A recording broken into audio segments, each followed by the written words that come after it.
Viltrumites are basically passport bros, and the worst kind at that. Quick explanation. Someone, for whatever reason, can't find love or a partner in their own country and they look outside for their perfect match.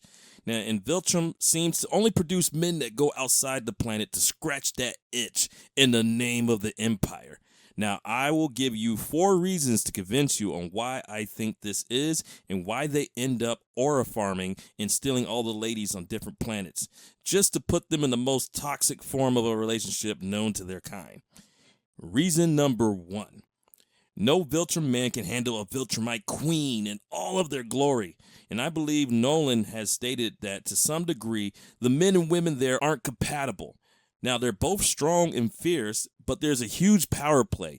And plus, they all were sent to conquer planets, so they don't have time to sit and spit game to each other. Plus, them females be wildin'. Let us not forget what Anissa does to Mark in the comics. She ran through Mark and didn't even buy him a beer afterwards. This is reason enough to leave the planet in pursuit of women that understand no means no. Reason 2, breeding issues.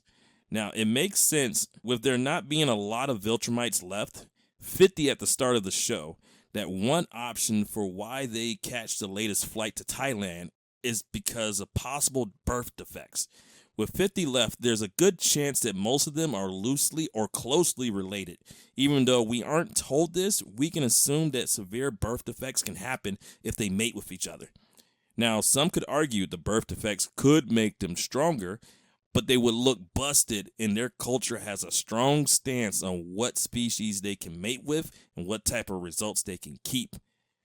And if you're a softie like Nolan, your best bet is to go ahead and head down to the DR and do a service for your country. Reason 3, low numbers make it risky. Now, like I said, we know that there are 50 Viltrumites left. And by the latest season, we see quite a few of them been removed off the playing board. But take note that we haven't seen a bunch of women from the Empire. If you've only seen the show, then you've seen Anissa and Thula. But if you read the comics, then you have seen only a handful of women. So say we take the guess that there's about 15 out of the 50. To knock them all up repeatedly and start rebuilding the Empire will constantly leave them at a disadvantage. A good chunk of your army is with child, and if you lose one of them, you end up losing 2. So it would be safer if the men mate with other species and simply kept the mother alive till birth.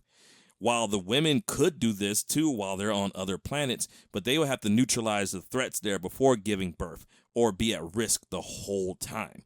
I can see Viltrum women most def having a Miami's girls trip. Reason 4. Thragg told him to do it. Now, I don't know if it's stated in the comics that Thragg commanded the Empire to go out and do this Galaxy Smash tour, but he is the biggest passport bro offender. He laid up with multiple Thraxans and insta-farmed the family, which seems like the smartest play because they give birth quick and the kids grow up quick. Now, added bonus, Thraxans don't live that long, so you only gotta duck your ex for like a week before moving on. Now, the way I see it, Thragg moves with the agenda of keeping his hairline crispy and rebuilding the Empire. Now, it would make complete sense to avoid incest and ruin the gene pool and find compatible species that can replenish your race while adding them to the Empire.